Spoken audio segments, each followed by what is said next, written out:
Well, I'm in Fletcher Canyon, and this has been a really surprise hike. I heard from my neighbor that this was a slot canyon, and I had hiked up it to get a letterbox a year before, and it had stopped long before it became a slot canyon. And this was an incredible surprise, and I cannot wait to bring my friends on this hike. It's just been wonderful. It's July 23rd, 2021, and it's a wonderful day. It's not hot. It was only about 78 degrees in town, and when I got up here, it was 64 degrees. It got a little hot coming up the canyon, but that's okay. And it's just been wonderful. I went as far up this slot as I could safely go with just Ranger and I. About 6 years ago, I broke my leg in a slot canyon, and I've given them lots of respect since then. And I think this is as far as I can safely go by myself.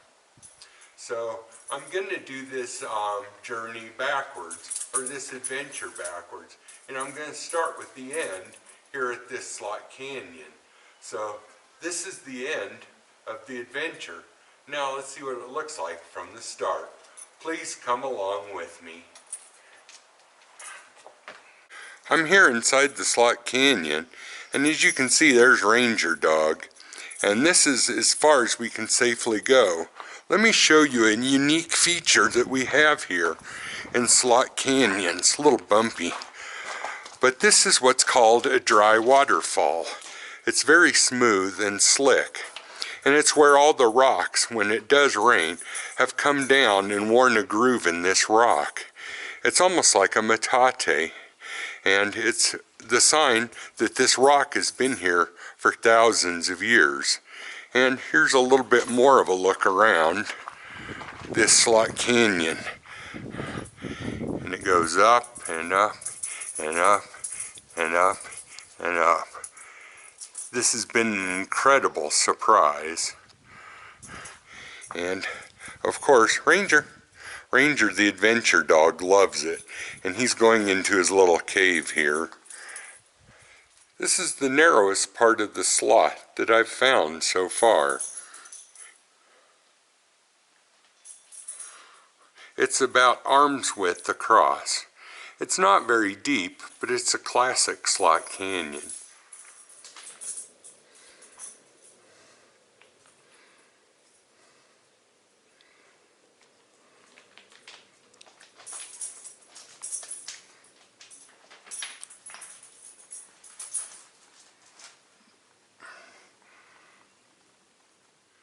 One of the interesting things inside this canyon are these dwarf columbines. They're very rare, and you don't see them very often. And it's especially rare to see them this close to a desert environment like Las Vegas.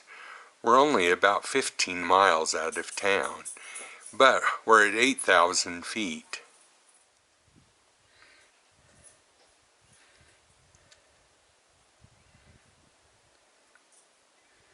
The slot is real fun as it takes lots of twists and turns and curves.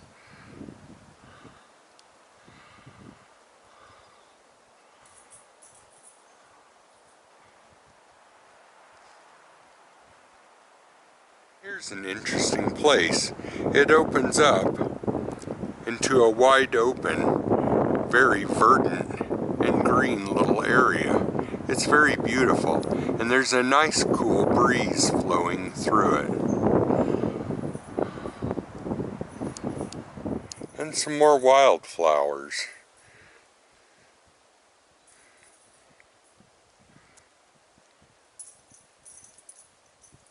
Here's a nice little section with real pretty green grass, and it's got its own microclimate because it's shaded from the sun most of the day.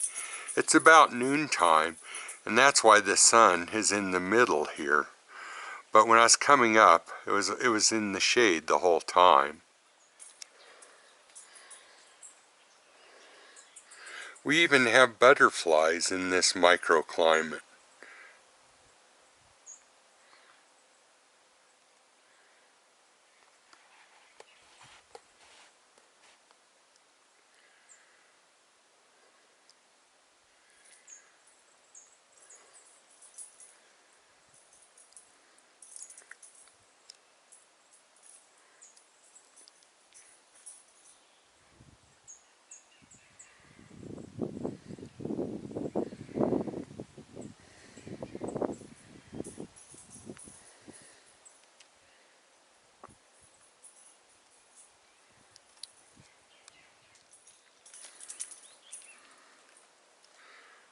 This is an area where it drops the elevation a lot, so it really opens up and the water and the rocks run real fast, causing more erosion.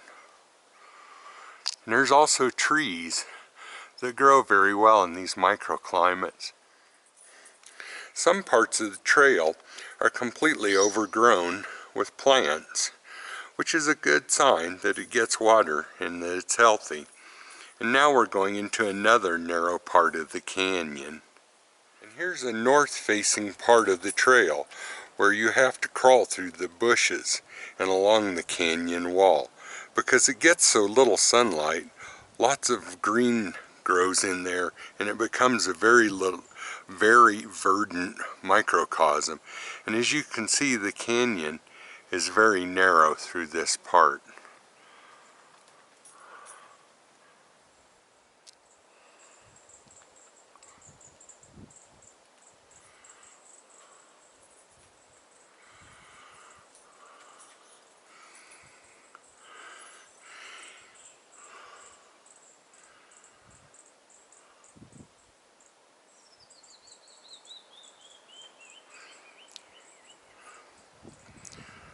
I've been here for a few minutes, and it's incredible here. There's birds everywhere and butterflies and everything you can imagine.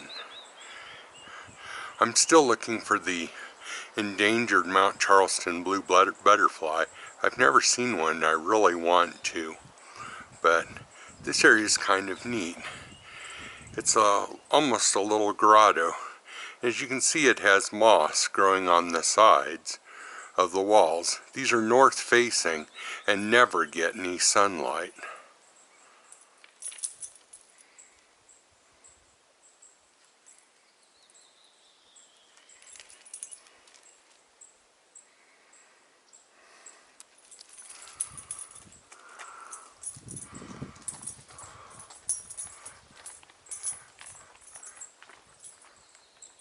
We've just entered the end of the Slot Canyon, and it's opening up into the proper Mount Charleston, and we're starting to get more of a high desert microclimate here.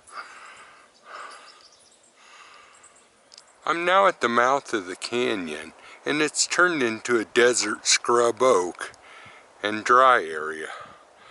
It's completely different microcosm, and I've covered less than a mile to this. Here's a manzanita grove. These manzanitas are stunted from the lack of water, but still they're very nice, and they're my third favorite tree, next to bristlecones and aspen.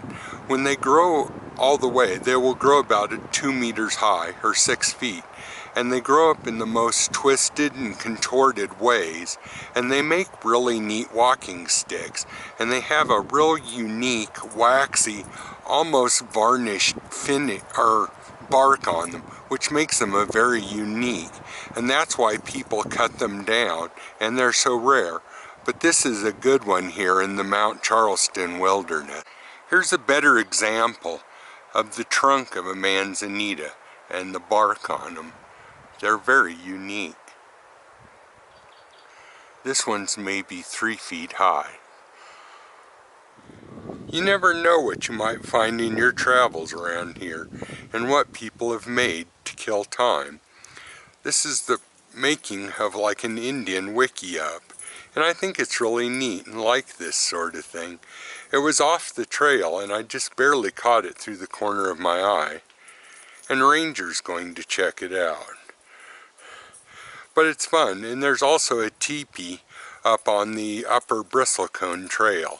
So it's fun to find these things along our routes.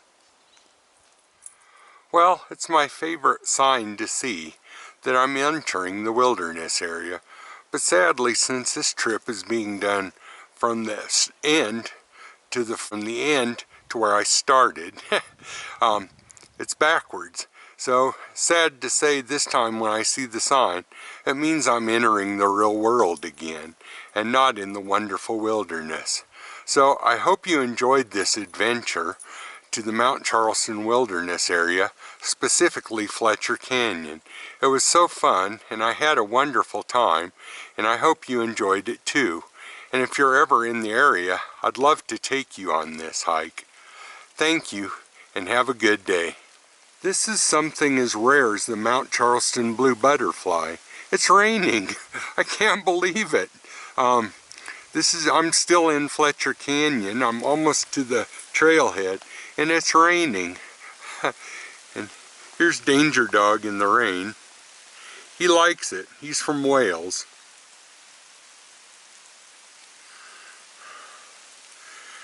I don't think he's ever seen a rain in Nevada before.